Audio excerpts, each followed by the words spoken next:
Hey, Rob. Yo, Mike, what's up? How you doing, buddy? I'm good, man. How are you? Are you ready for another exciting episode that we got for people today? A very controversial episode of the Rock Show. We have episode 84, and we're talking about a very controversial guy, but a guy that wrote some great hits, Y- Gary Glitter. Yep. I actually, it's the third part of kind of a little glam rock series we did. We started with Sweet 2 weeks ago, and then Slade last week, and then today we're ending it with Gary Glitter. Uh, the guy was a multi-platinum selling artist in England. He didn't really have too much happening here. He had two hits here, Rock and Roll Part 2. Everybody knows that one. And he had one follow-up after that did well. But way bigger in England and became a rock icon. But really, it's a sad story. It's like a rise and fall of Gary Glitter. It's terrible because the guy was kind of a lunatic. Well, lunatic, pedophile, right? I mean, Yeah. it's you can't sugarcoat this. I just want to say that right off the bat, the guy's a monster. Okay, for what he did. Oh, Uh, the we'll, guy's we'll, we'll, definitely a monster. we're going to talk about that, but he did make some great music. He did contribute to rock and roll history, and I think it's important to include him. Uh, he's in jail now doing time, so he's got what's coming to him. But you know what's funny? Other than that, the guy had some hits, man. The guy was writing hits, Mike. He had something like, I don't know, 11 top 10 hits in 5 years. It's a Yeah. lot. It's a lot. And he was a huge star in Europe, England in particular. But yeah, I mean, but he just had these demons that got him. Dude, but how he writes one of the biggest songs ever, Rock and Roll Part 1, Rock and Roll Part 2. Yeah. You hear that in every sports arena. Do people even realize that? No. Yeah. I mean, it's something that in America. Da-da-da-da, Yeah. I mean, the da. Rangers used it for every time a goal for I think, at Madison Square Garden for years. how fucking funny is that? The guy's a pedophile. Yeah, well, we'll go into it. I mean, that would change. We would, they stopped using it for a long time. But the Rangers still use it. There's places that still use it, like where the crowd is like. Well, what happened is they got away from it for a while, for a few years, and every once in a while it comes back, but they don't use it like they used to. I was like, I'm like that. To me, I hear that in Yankee Stadium every Yeah, time I'm there. Once in a while, it's crazy. yeah. I mean, some places have brought it back, but for a good 10 years or so, you didn't hear it at all, and then it started coming back again. But in the '90s, forget it. You heard it everywhere. Yeah. Oh my God, it was everywhere. It was Yeah, like it was insane how it was crazy. yeah. That song like one of the biggest songs, but he also the guy contributed to glam rap. The guy, Oh, he other was. than that, the guy was a genius. Hmm. I mean, he was glam rock.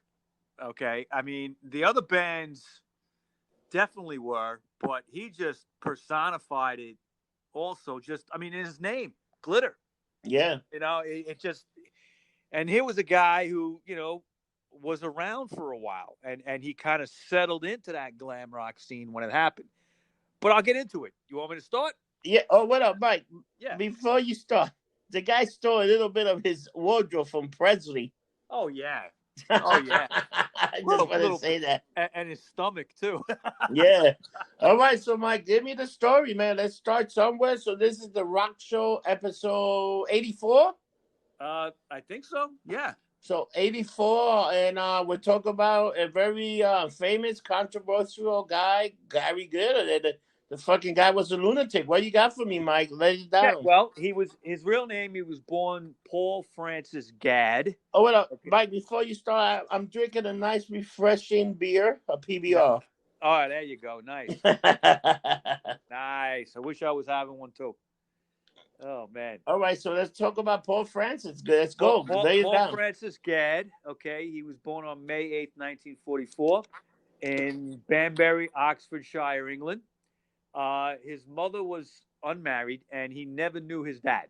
Okay. Wow. His mother and grandmother raised him for a while, but by age 10, Even though he was going to parochial school, he was hard to handle. Okay, and he ended up kind of being taken into local authorities' care, meaning like orphanages and stuff like that. Him and his brother. Now he loved music, even as a young kid, and by his teens, he kind of would frequently run away to London and visiting the clubs. Now his mother actually remarried and lived in London, so he would go see her, and then kind of like hit the clubs as a young kid. She couldn't control him. Okay. So even though he was a young teenager, he began to be kind of a popular regular at famous London clubs. There was one called the Two Eyes in Soho.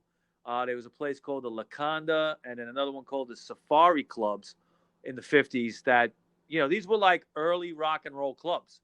And he would be going to them as a, 13, 14, 15-year-old. So these are the clubs you want to be seen in to get a little notoriety or get a little reputation, right? Well, yeah. I mean, and he did want to break into the business. This is what he wanted to do. He became known in these clubs for his ability to sing, okay? And he would get roles sometimes in these clubs, be able to sing a few songs or something like that.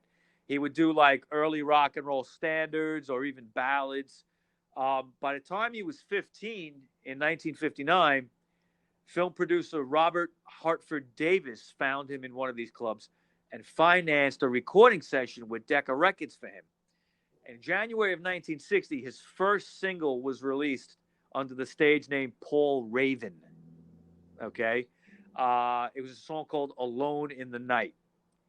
And within a year, he would have a manager named Vic Billings and be signed to a recording contract with Parlophone Records. Now, what's interesting is when he got signed up with Parlophone, he met a person who would be a huge, important person in rock and roll only a couple of years later. But he met him first, and his name was George Martin. Okay? George Martin produced Paul Raven before he produced the Beatles. Okay? Wow. Yeah. I mean, it's interesting that glitter got to him first. But there was a song called Walk On Boy and then a song called Tower of Strength. Okay? They were both released as singles, both produced by George Martin, and they both bombed. Okay? Did not do well at all. In fact, after those two singles came out, his career was basically not going anywhere. And he was reduced to working as an assistant and also kind of playing up to warm up audiences on the show Ready, Steady, Go. In other words, before the show would start, they might have a couple of acts on to kind of warm up the audience, and he would be one of them. Okay. He got into doing TV commercials. He did a few of them, and he tried his hand at film auditions, not getting any, but he did quite a few auditions to try to break into that business. And it was during this time that he met record producer and arranger Mike Leander. Okay, Mike Leander would be very important in his career. Now, during these lean years, Paul had decided to get married to a woman named Ann Morton. That was in July 1963. He was only 19 at the time. They had two children together between 1965 and 1966. One was Paul Jr., and the other one was daughter Sarah. In early 65, Paul Raven joined the Mike Leander Show Band, and he produced a few recording sessions for such artists as Thane Russell and a Scottish freak beat band called the Poets. And shortly after, Paul would start another band called Boston International. Now, from 1968 to 1970, Paul Gadd would change his name again to Paul Mundy, okay, and release several singles, including a cover of the Beatles' Here Comes the Sun. One member of the Boston International was saxophonist John Rossell, okay, and he would then kind of follow Paul's career into his new persona, which would be Gary Glitter. Yeah. Okay. In 71, glam rock was just starting. Remember, we were talking about T-Rex that time? Yes. And Bowie was just coming up. Okay. It was beginning to emerge as kind of something that they had to pay attention to. Now, T-Rex was huge. Bowie, Sweet, Slade were about to take off. But there was a Yep. Paul Gadd wanted to be part of this new craze, and he came up with the idea for the name Gary Glitter. Which was a great name. Yeah, I mean, it was, he was thinking of different things. It was like Terry Tinsel, okay, uh, Vicky Vomit. That would have been good. That would have been great. Let me ask you a question. Him changing his name like that, did that ever affect him, or just made him better? Or did he just, he's a guy that like different alter egos? It's interesting. I think he was a guy that had no problem being kind of packaged. Okay, Gary Glitter was a packaged Oh yeah, product. Okay, uh, the thing was the music was great. Okay, a lot of times pop music when it's manufactured and stuff sucks. Okay, but in this case, it was actually pretty damn good music, and he had good songwriters and musicians with him, and it was top notch. Okay, but he was a guy who really was going to do anything to make it. yeah. He's like, And he changed his name. He yeah, did what he had to do. He really right, wanted to be on top of the charts. right. And when he was Paul Raven, and he toured all over Europe. Okay, he really was like, he did put on some shows that were very good, according to people that had seen it. But he just never could take off. But you could tell he had something, and just the glam rock thing, and I think the outrageousness of it, I think it really suited him, you know. So he became Gary Glitter. Now, Mike Leander and Gary would work on a song that would be a monster hit, and it would forever be associated with Glitter himself and glam rock in general. Now, that was the song Rock and Roll, That's a part great song. one and part two. Now, the song is done in two parts, right? Now, the first being a vocal track where he's kind of talking about the rock and roll genre in general, like, remember this, remember back in the day, and all that stuff. And part two was just mostly instrumental with a few hey heys and yeah yeahs thrown in, right? And that's the one that's mostly used, part two. Well, part two, okay, both parts actually were very popular in England, Yeah, and the single itself would make it to number two, okay, there, but only Rock and Roll Part Two became popular in the United States. It would yeah. make it to number seven on Billboard in '72. It was one of the biggest selling glam rock records ever in the United States. And it's been used often, like we were saying, for sporting events and stuff like that in commercials. Uh, Most recently in The Joker. Remember the Was he scene? using the Joker? Yeah, remember the scene? He's on the steps, he's dancing. Oh yeah, he was. Then yeah, I remember that. Wow. Yeah, yeah. I mean, it was a big part of that movie. Now, in France, the song actually, part one, would actually go to number one. Okay, that version of it. His backing band at first was called the Glitter Men. So it was Gary Glitter and the Glitter Men. Later, it would change to the Glitter Band in 1973.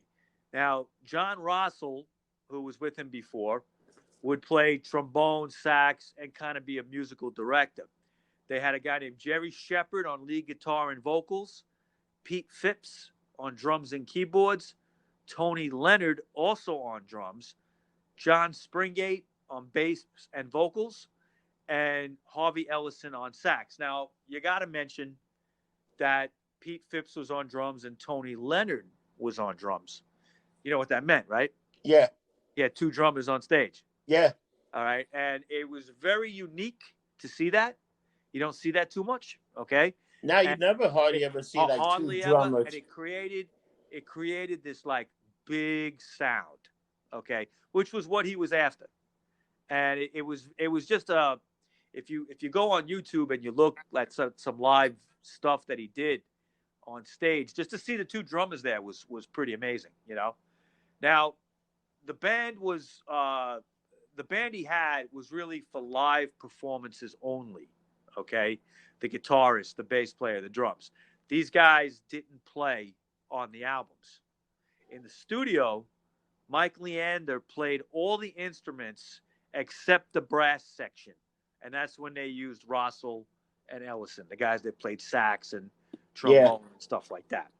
Now, as a side note, just to mention it briefly, In 73, John Russell approached Mike Leander about the Glitter Band, recording some material without Gary Glitter.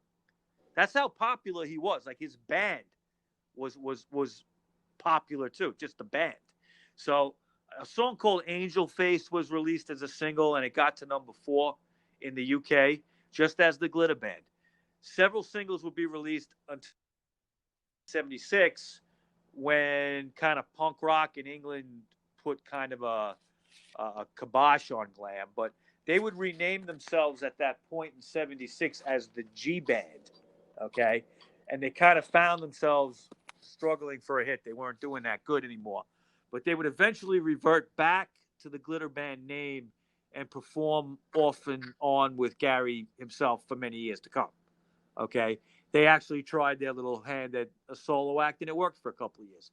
But back in 72, while Rock and Roll Part 1 and 2 were hits, Glitter would be performing live all over Europe, okay? He also had many Top of the Pop performances, which are now banned in the UK because of the sex crimes he Yeah. would later be convicted of. How crazy is that they don't even... Yeah, I mean, he's completely, like, washed away from that, you know? We'll get into that a little bit later. But now, after Rock and Roll was a hit, the debut album Glitter would be released in March of 72.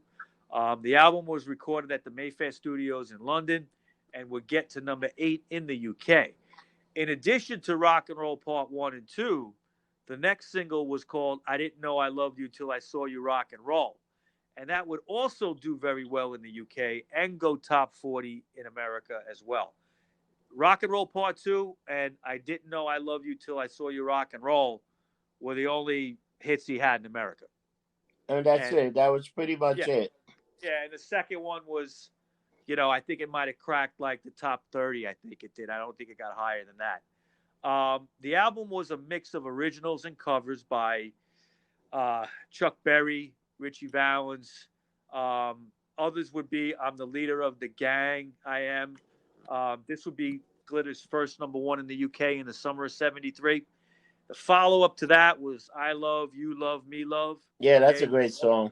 Yeah, and that would also hit the top of the charts as well. Now, in 74, he would release a live album, okay? It's called Remember Me This Way, which was also a single, okay, as well. He recorded this at the Rainbow Theatre in London in 73 on Christmas. And it was actually released a few months later in 74. There was a documentary filmed and released at the same time, okay, called Remember Me This Way. Now, back in 73... But that went up to like number 3, right? It was a success. Yeah, it did very well, the live album. It's a good album. It is. I was listening to it the other day. In June of 73, though, they saw the release of the album, the second album, Touch Me, all right? And that had top 5 singles on it, like Do You Want to Touch Me and Hello, Hello, I'm Back Again. Those were like top 5 hits. If they only knew what kind of people he was touching. I know. It's you listen to some of these like titles of these songs, and I mean, I know that Mike Leander wrote most of the songs. Okay, Glitter had his credit for a few, but Mike Leander pretty much wrote everything. And you would think, like, by some of these titles that he knew, you know what I mean? It's like, Jesus Christ, how did he come up with that? Dude, even the time, doing it all right with the boys. Yeah, it's like, oh man, but it just didn't mean that, you know. I'm just saying. It was just corny. Yeah. Oh my God. But okay, so after the even Leader of the Gang, think about that. No, but there's that one lyric. I'm the guy. I'm the man who put the bang in gang. Yeah, it's like, oh man. Holy He's talking shit. about a gang. He's talking about a gang bang. Yeah, it's like, oh my God, like some of the songs you listen to them and then you look at it, you're like, holy shit, this guy was he was singing about some of the shit he did. Yeah.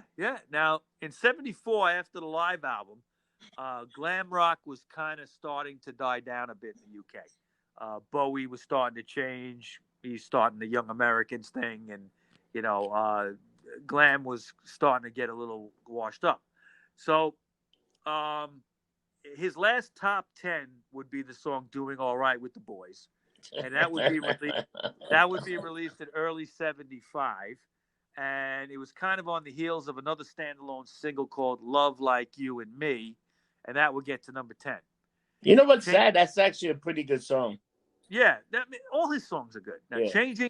changing sounds in the UK and the end of glam rock would make Mike Leander and Glitter kind of reassess the well-known sound that they had, and that kind of brings me to the next album, the 1975 GG album.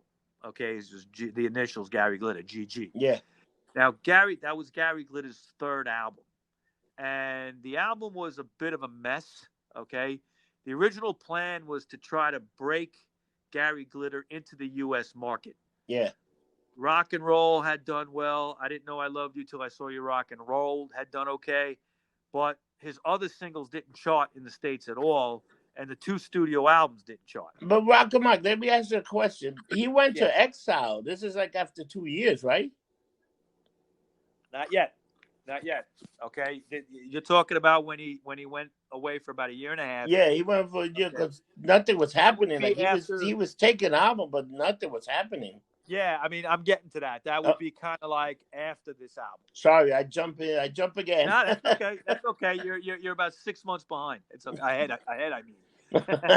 But now, composer and songwriter Harris Fry was brought in to write a song specifically for Glitter, and it was a song called "Satan's Daughter." Yeah, and it was supposed to be a single, but Bell Records never, which was his label, it was part of Arista. They was supposed to release it as a single, but they never did. Instead, there was a non-album single called "You Belong to Me" that they felt was a safer bet. All right, it was kind of almost a disco song. Yeah. All right, because disco in '75 was pretty big.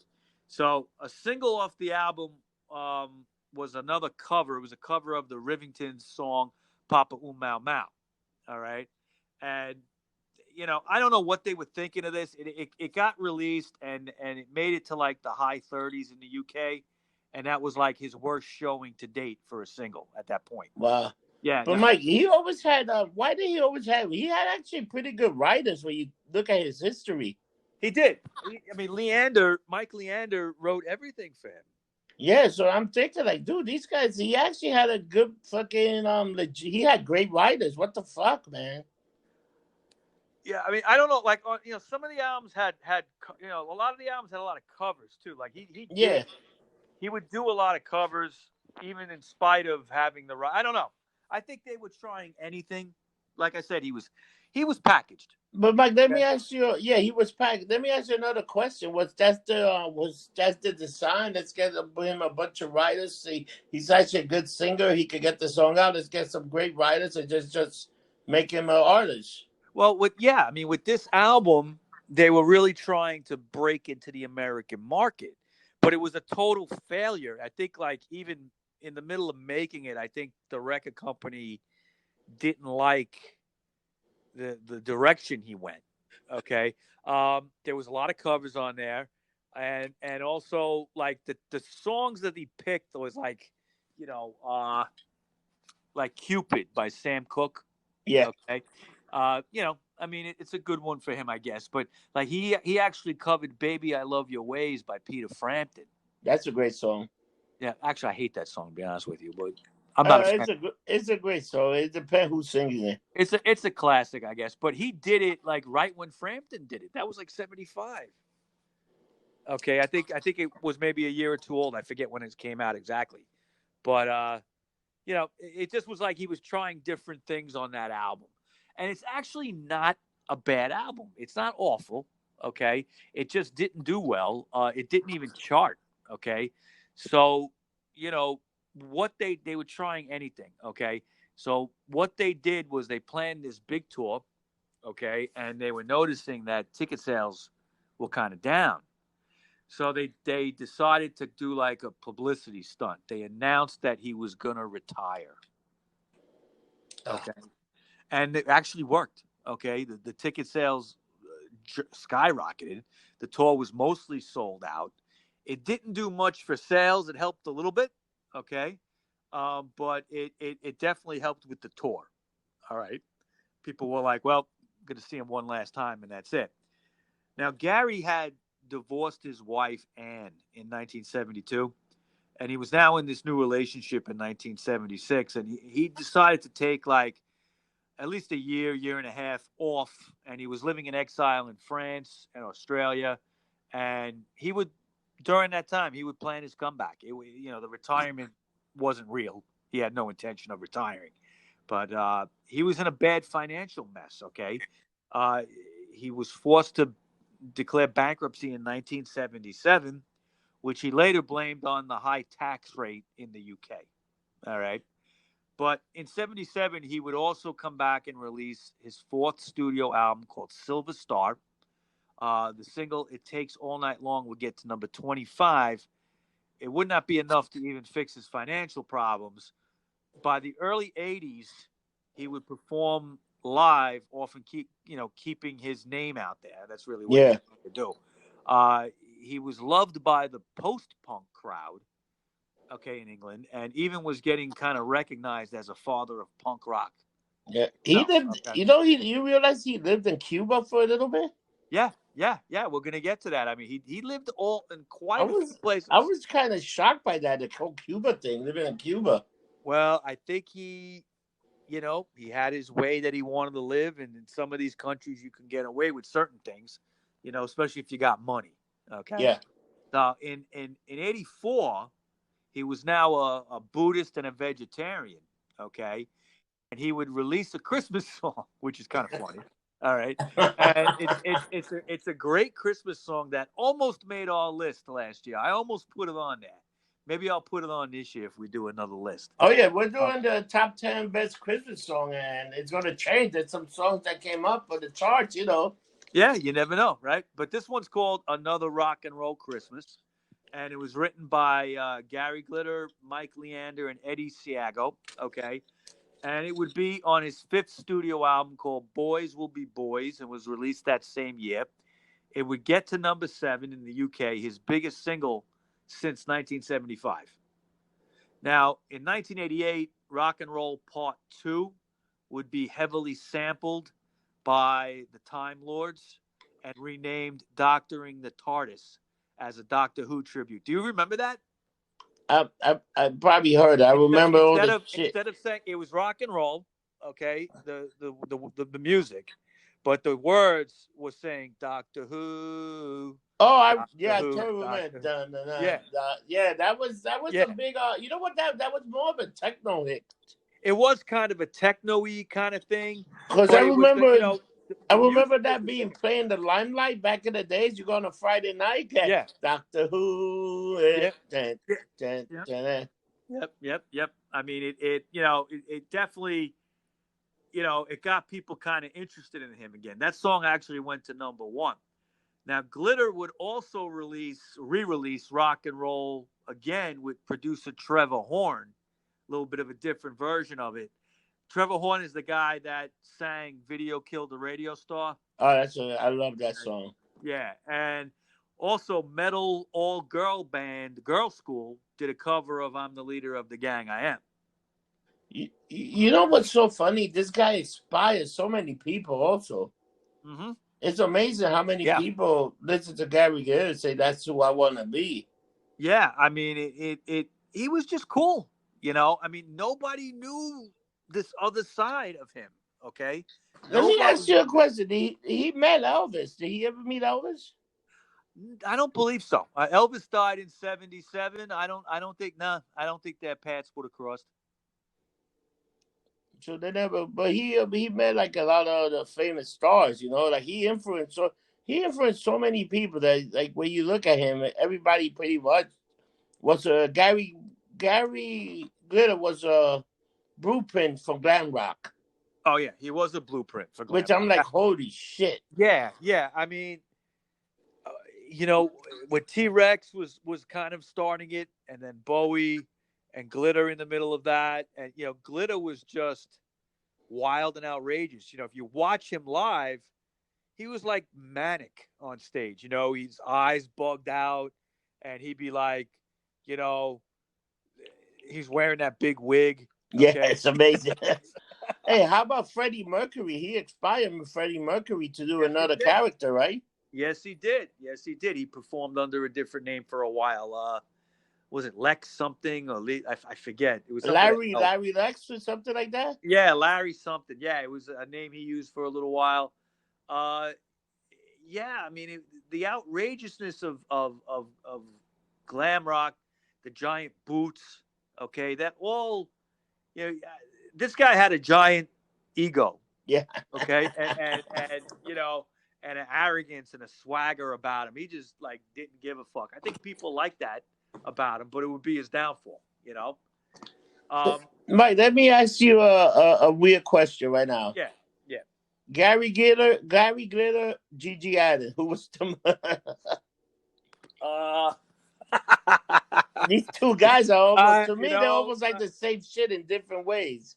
Yeah, I mean, Gigi was I mean, we did that show on him. I mean, he was out of his mind. Yeah. Okay. In a violent way, where Gary Glitter was more you could say it was violent because he was accused of rape and all that, but a little bit more sneaky. Yeah, but he was like pretty intelligent. Like he wasn't a dummy. Like he knew what he wanted to do. You mean Gigi or Gary Glitter? Gary Glitter. Yeah, well, Gigi wasn't an idiot either. No, I mean I'm not saying that Gigi was an idiot, but Gary Glitter had a game plan. He was like, I might be marketing, but I'm gonna get an audience. I might be studio made, but I'm gonna get an audience. I'm gonna become famous. I'm gonna do this. So there was a blueprint. He knew how to play the press too. Yes. Okay. And he would actually do this when he started having his legal problems too. He would play the press. I'll talk about that after. But glam rock was huge. It was front page news. The tabloids in the UK had a field day with the glam rock bands. Okay.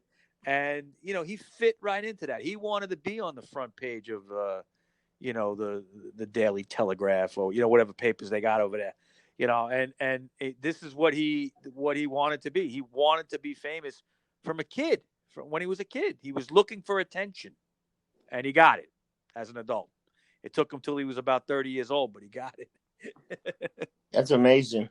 I know. Now, in 1991, he would venture into the restaurant business, and he opened up a place in Leicester Square.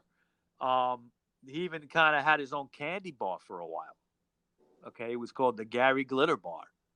Did he just want kids to bite on it? Yeah, I guess they want to bite on his candy bar. But it was promoted as the leader of the snack.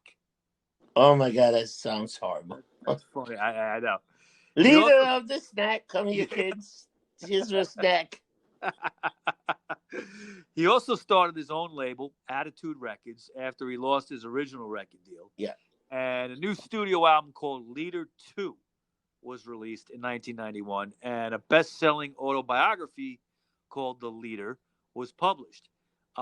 He performed also at the 1994 FIFA World Cup in Chicago. I remember that. Yeah. I remember watching that, and that was a big hit. Rock and Roll Part 2 at that point in the States had become like, the sporting event regular thing that you would hear all the time. Yeah. In 95, Oasis used a sample from Hello, Hello, I'm Back Again on the multi-million selling album, What's the Story, Morning Glory. That was good. Yeah, I love that song. I thought that was a great cover. Yeah, he got a lot of money for that. You know what's funny? I thought it was funny that Gary Glitter did a cover of the Son of the House of the Rising Sun. Yeah, he did release that at one point. Yeah, as a single. Can I tell you that was a shit song that he did? That's a great song. It just wasn't really good how he did it. No, it's a great song, but it's not a great song for he to do it. But the Hello, I'm Back, that was great. Yeah. Now, 1995, Oasis was giving him props, and like I said, 1994, the FIFA World Cup. He was still, in the public consciousness, and in England he was still very popular. But by November of 1997, the bottom would fall out of his life and his career. Okay, because this is when it all begins to fall apart because of the sex crimes. Yeah. In November of 1997, Gary Glitter had taken his personal computer in to be serviced in Bristol, in England. And the technician working on his computer discovered pornographic pictures of children on the computer. So there were too many pictures for it to be an accident. So this technician and I guess the store notified the authorities. Okay. And the police raided his homes in London and Somerset and found a whole bunch of other child porn stuff. Okay. Immediately, it was like a media frenzy in the UK tabloids. Gary Glitter was like a British rock icon, and he was accused of something pretty heinous, right? Yeah, it was terrible. Yeah. I mean, he was supposed to have an appearance in the Spice Girls movie called Spice World, okay? But he had a scene in it, but they cut it out right away. He would have touched all of them. They were probably too old for him. Yeah. But his scene got edited out before the movie was ever released. But I'm the leader of the gang. What can you say about he was filming a documentary, Remember Me This Way? Remember Me This Way was from the early 70s. That was when because he taped it, right? Yeah. He taped all that stuff, and when did that come out? It was shown in the theaters, I think, when the live album was out in 74 briefly, but then it came out on DVD and was released right around the time of his legal problems. How crazy was that? In 2000, that actually got released in 2005. Remember Me This Way? Yeah, it was like a couple of years after, like he started, before he went to jail. Yeah, the first time it was issued. So he's going. So he had to fucking leave. He was in the Spice Girl. They cut him off. And, right. And the walls are coming down on him, right? Well, yeah. I mean, it just keeps getting worse. Now, on November 12th, the Bristol Crown Court gave Glitter 4 months in prison and placed him on a sex offenders list. He admitted to downloading over 4,000 images of child pornography. Jesus Christ. Now, it wasn't his first brush, though, with illegal sexual conduct. He was cleared of a case involving an underage girl that he was in a relationship with in the 70s, but it was never really publicized about. He was able to, he was acquitted of it and it went away. Okay. It never really became a big thing in the news for some reason. Now he was disgraced, okay, with this in 97. So he left England on his yacht and he fled to Spain, a city called Soto Grande. Wow. And he lived there for about 6 months under the alias name of Larry Briante. Okay. Now, doesn't that mean Larry Brilliant? Yeah. Instead of Gary Glitter, Larry Brilliant. I mean, it's like, is this a joke? But at one point, he got known, okay? And he had to leave again. These people realized who he was. And he ended up moving to Cuba for a while. And then after Cuba, he would end up in Cambodia, where he rented an apartment. And in late 2002, the Cambodian authorities arrested him based on older sex charges. Yeah. And he spent 4 days in jail for that, okay? I think they were just fucking with him, basically, to try to get him to leave. But in January 2003, he would be deported to Thailand from Cambodia. And after a short time in Thailand, he would end up in Vietnam in 2005. I thought that was fascinating that he winded up in Vietnam also, to tell you the truth. I mean, if you think about it, like all those Far East countries are known for, being able to get young women. But Mike, you know what's funny? He's doing all this and he was still earning money. Still earning his royalties. Okay. Which is amazing. They were putting out best ofs every other year. Okay. His career was far from over. Okay. It's just that now he's on the run. Okay. Basically, he left England. He's in disgrace, but he was living in Vietnam in an area called Vung Tau. Okay. And he rented this luxurious apartment, and he even sought permanent residency in the country. He wanted to stay there. But authorities became aware of him after he was accused of groping a teenage waitress in a nightclub.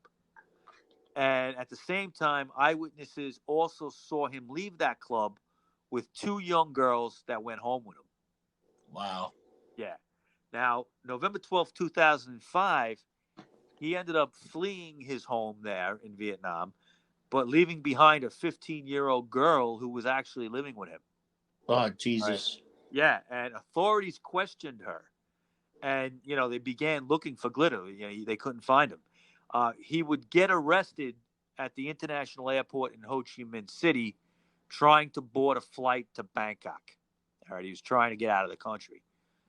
A total of, and when the police questioned everybody, there was a total of 6 girls between the ages of 11 and 23 who claimed Glitter had sex with them. Yeah, he was out of his mind. Yeah, yeah. Now, he was held by police in Vung Tau under suspicion of having sex with 2 underage girls. By December 26th, child rape charges were dropped for lack of evidence. He had a good Vietnamese lawyer. But Glitter did admit that the 11-year-old girl slept in his bed. Okay, but he said he didn't do nothing with her. But child rape charges, had they had stuck, okay, if they were able to prove that, he would have been executed by a firing squad. Holy shit. All right, that would have been the end of him. Now, he also, and this is where it gets kind of sick, but he also sent payments to the victims' families while he was, being arrested here. Okay, and they began to appeal for his clemency. In other words, they were saying like, be easy on him. The people he was paying off. Okay, now Michael Jackson kind of did the same thing, right? Oh, yeah, Michael Jackson definitely did the same thing. He paid off people, right? Yeah, but Gabby good. And this is in a weird time when that shit wasn't that crazy. Yeah, I mean, he flaunted it. He flaunted it. He was Gary Glitter. He could do anything he wanted. It just is. It's fucked up. Now, March 2nd of 2006, he was tried on committing obscene acts with a 10 and 11-year-old girls. He faced up to 14 years for that if convicted. Instead, he was found guilty but given 3 years in jail. And after the sentence, he was going to be deported. That was part of the deal. He was also ordered to pay the victims' families 5 million Vietnamese dong. Okay. You know how much that translates to in American money? $315. You did your research. $315. Nothing. Okay. I thought that was amazing. Yeah. Now, Glitter, despite of everything, even paying people off, whatever, he said he was innocent. Okay. Now, he claimed constantly that the British tabloids was setting him up, okay, like to send him young girls and make them look older, like he would get confused and not ask them their ages, but he would think they were older. But in May of 2006, he actually sat down for an interview while he was in jail with the BBC News. And he actually out loud said he hoped he could resurrect his career in England when he got out, because that's where he wanted to go. But over the 9 years since his first charge of having child porn, his music and the imagery, his image would be kind of practically be banned in England, okay? And even in the USA, sporting events stopped using Rock and Roll Part 2 for a while. Yeah, they were just like, this is done. This guy's a pedophile. We got to change it. He's a pedophile. We can't play his music, So his sentence would be reduced by 3 months in February of 2007. He had 3 months chopped off. In anticipation of his release, the Philippines actually banned him from the country even before he was out of jail, just in anticipation of him getting out. All right. And while in jail, in Vietnam jail, he stayed in a cell with 18 other foreign prisoners. He was exempted from hard labor because of his age, but he did develop like intestinal problems when he was in prison, and he developed a heart condition, which resulted in a heart attack in January of 2008 while he was in jail. Members of the British Embassy in Vietnam visited him in the hospital where he was staying. Glitter's lawyer, prior to his release, would claim that Glitter would be returning to the UK. Okay, and when he was released on August 19th, 2008, he was put on a flight to London with a layover in Bangkok. All right.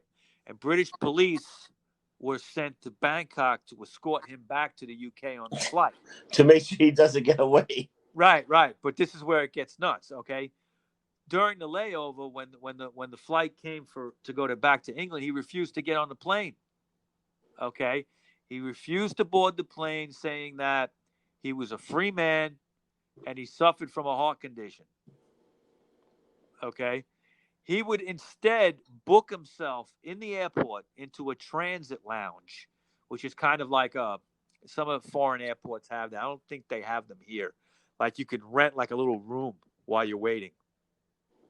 Okay, I don't know. Have you ever seen that in an airport in the States? Nah, I haven't seen that. Yeah. This is reading this was the first time I ever heard of that. Yeah. I mean, I've heard about it in foreign countries, but you could actually, like if you got a long layover, I think there might be a bed in there, things like that. But Thai authorities warned him that he would be detained and deported if he didn't leave voluntarily. Okay, that they would arrest him and question him and then deport him. Okay, right back anyway. So on August 20th in the evening, he took a flight to Hong Kong, saying he needed medical treatment and that he might be having a heart attack. When he got to Hong Kong on the flight, they wouldn't admit him in, and he was sent right back to Bangkok the next day. Okay, Mike, you know what? This must be unprecedented, but 19 countries told him they can't come. Yeah. Think about how bad he is. That 19 countries, right. Fuck you. The 19 countries included Cuba, Cambodia, the Philippines, a bunch of others, all said they will not take him in. Dude, think how amazing that is. How fucking... Yeah. And the power of the internet. I remember hearing about this kind of, that he was released and then he was stuck somewhere. I didn't know the whole story. But I'm like, what do you mean? He's like in Thailand. I was hearing about it on the internet. Okay. Mike, I swear to God, I was hearing this from Kurt Logan on MTV News. Kurt Loder? Kurt Loder, that's the guy. Yeah. He's an interesting motherfucker, but that's the guy. Gary Good is not allowed. I remember hearing him breaking news on MTV. It was MTV News. It was insane. Yeah. I mean, here's a guy who's like, a huge rock icon in England, and he's on the run basically, and he's trying to get into these countries that'll take him. Nobody wants him. So on August 22nd, he went back to the UK, and when he got there, he was met by British authorities. Now, he was immediately put on the British sex offenders register list for life. Okay, and he would try to appeal that right away, but then shortly drop the appeal. On June 25th, 2008, before his prison release, okay, the Daily Telegraph quoted him saying he would start on a new album when he got back to the UK. He didn't really do that. He did lay low for the next few years, but in October of 2012, more legal troubles would come for him. Okay, there was a documentary that came out called "The Other Side of Jimmy Savile." Jimmy Savile was the host of Top of the Pops, and he was a BBC news anchor too, I think, something like that. He had died the year before, but this documentary was about him and allegations of sexual misconduct by him. Okay, he was kind of like pedophile himself, or definitely, girls would have to do things to him to get on the show and things like that. Okay? He was hanging out with Glitter. Well, they were friends. Okay, they were friends, and in the middle of this investigation into Jimmy Savile, they found these things about Glitter. Like, there was a story that he raped a 13-year-old girl in Jimmy Savile's dressing room in the 1970s. Wow. All right. And Glitter would be arrested and questioned immediately after this came out. And since his return to the UK 4 years earlier, 3 years earlier, he was not allowed to travel. He had like a ban He couldn't leave the country, so he wasn't able to really flee this time. Okay, so Did they take away his passport or whatever? it's more than that. I guess they take your passport, but you're on like a no fly list, basically. Yeah. That's what it is. Okay, and June 5th, 2014, as part of what was called Operation Yewtree, and that was a large investigation into many rape and child porn and other sexual misconducts for many people, notably celebrities they were looking at. Glitter would be charged on 8 counts of sexual offenses related to 2 girls ages 12 and 14 between the years 1977 and 1980. He stood trial on February 5th, 2015. Okay, he was convicted of attempted rape, 4 counts of indecent assault, and 1 count of having sex with a girl under the age of 13. Wow. Okay, they gave him 16 years in Wandsworth Prison in England. Okay, and on February 27, 2015, he was sentenced. His appeal began immediately, but was denied, and that's where he is today. Wow. Yeah. So it's a sad story. But he went from being like a grabber icon to influence a bunch of people to like this guy's a shit show now. Well, you think about his life as a kid. Okay, he didn't know his father. Okay, had a troubled childhood. He was in and out of orphanages, starting at 13, 14, 15 years old in the clubs. What happened to him in those clubs? Yeah. Okay, he must have. I wouldn't be surprised if he was raped himself as a kid. You know what probably happened to him? He probably looked at him, so he still thought he was that age and having sex with these women. Whatever, maybe. Okay. In my research, and I knew this stuff, and I'm a Gary Glitter fan. I feel bad for him.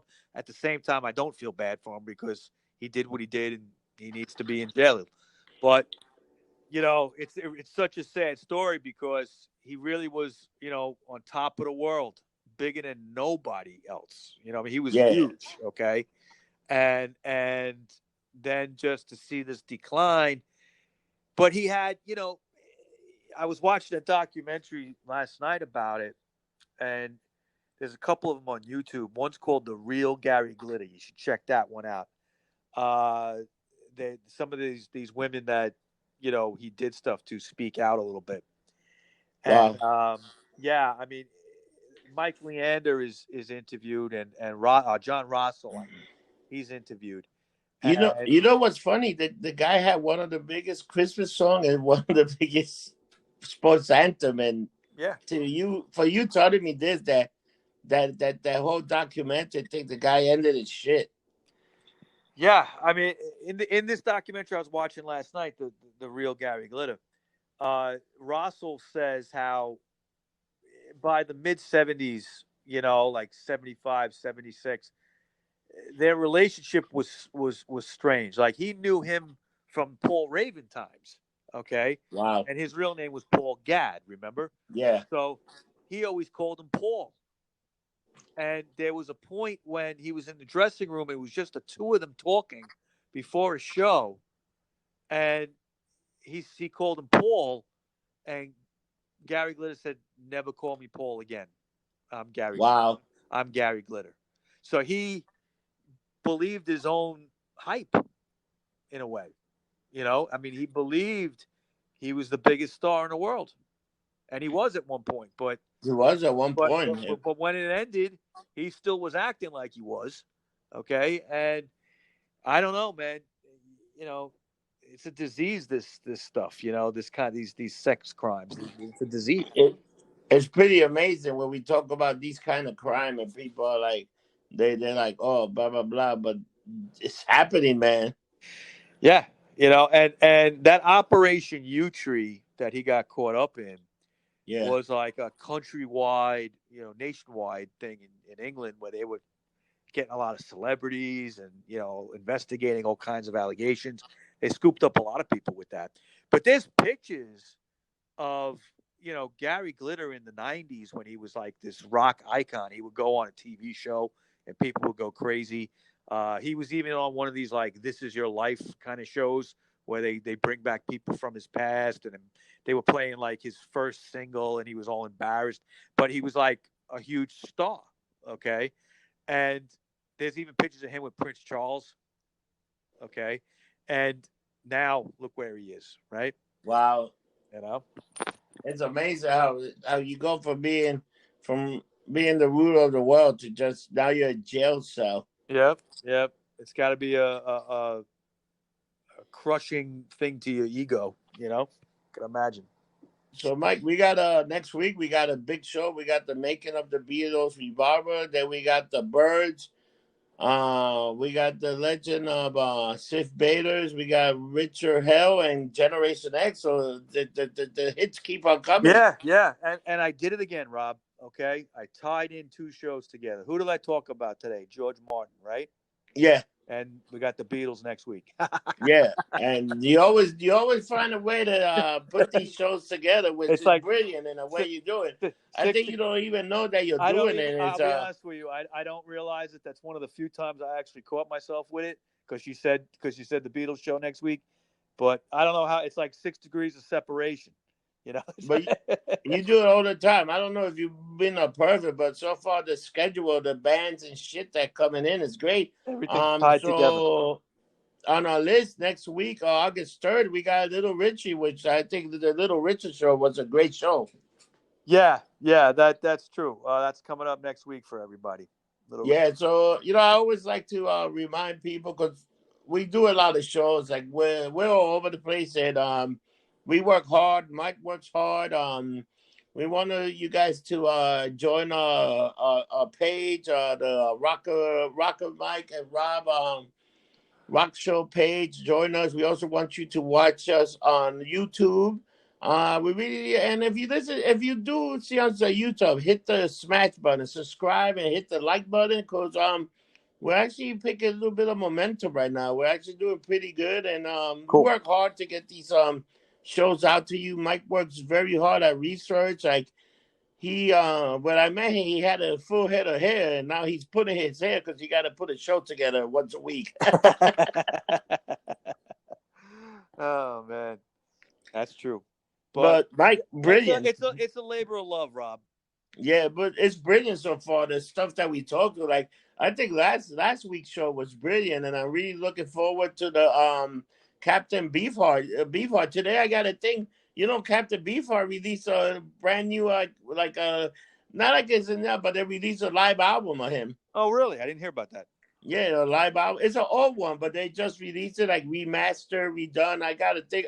It's funny. I got the alert on Google about. It's like, I gotta check it out. Yeah, it's like a release, like remaster, re-release. So there's a lot of shit coming out, and now with Gary Glitter, let's see what we get, man. Because fucking bizarre, strange motherfucker, man. Yeah, definitely a maniac. So where can we find you, Rob?